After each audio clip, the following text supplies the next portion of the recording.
மாண்புமிகு முதலமைச்சர் எங்களுடைய இயக்கத்தினுடைய தலைவர் அவர்களின் ஆசையோடு ஓசூர் சட்டமன்ற தொகுதிக்கு திராவிட முன்னேற்றக் கழகத்தின் சார்பாகவும் மதசார்பற்ற முற்போக்கு கூட்டணியின் சார்பாகவும் இன்றைக்கு வேட்புமனு தாக்கல் செய்துள்ளோம்.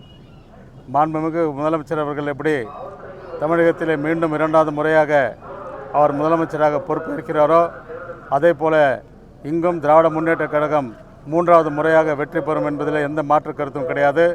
அதே போல் எங்களுக்கு உறுதுணையாக எங்களுடைய மாவட்ட கழக செயலாளரும் சட்டமன்ற உறுப்பினர் அவர்கள் இருக்கிறார்கள். திராவிட முன்னேற்றக் கழகத்தினுடைய கடைக்கோடி தொண்டன் வரை உழைக்க தயாராக இருக்கின்றான். அதே போலவே எங்களுடைய மதசார்பற்ற முற்போக்கு கூட்டணியுடைய தலைவர்கள், நம்முடைய பாராளுமன்ற உறுப்பினர் மற்றும் இந்த ஒசூர் சட்டமன்ற தொகுதியினுடைய பொதுமக்கள் அனைவரும் திராவிட முன்னேற்றக் கழகத்தை ஆதரிக்க தயாராக இருக்கிறார். நன்றி. பொறுப்பாளராக அண்ணன் பார் இளங்கோ அவர்களை எங்களுடைய தலைவர் அவர்கள் இங்கே அனுப்பி வைத்திருக்கின்றார்.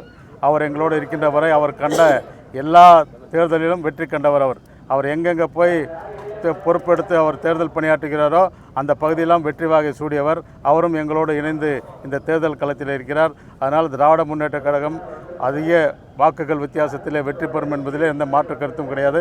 இதை நான் உறுதியோடு சொல்லிக்கொள்ள கடமைப்பட்டிருக்கிறேன். காரணம், இந்த சட்டமன்ற தொகுதியை வரை நம்முடைய சட்டமன்ற உறுப்பினரானாலும் சரி, தலைவரானாலும் சரி, பல்வேறு நலத்திட்டங்களை இந்த பகுதிக்கு செய்திருக்கின்றார். இந்த நலத்திட்டங்கள் மட்டுமல்ல, தேர்தல் அறிக்கை கூட இன்றைக்கு தமிழகத்தில் இருக்கின்ற தேர்தல் அறிக்கை தான் நம்பர் 1ஆக இருக்கின்றது. அந்த தேர்தல் அறிக்கை யாராலும் வீழ்த்த முடியாது என்பதை தெரிவித்துக்கொண்டு நல்ல வாய்ப்பிற்கு நன்றி கூறி விடைபெறுகிறேன். நன்றி, வணக்கம்.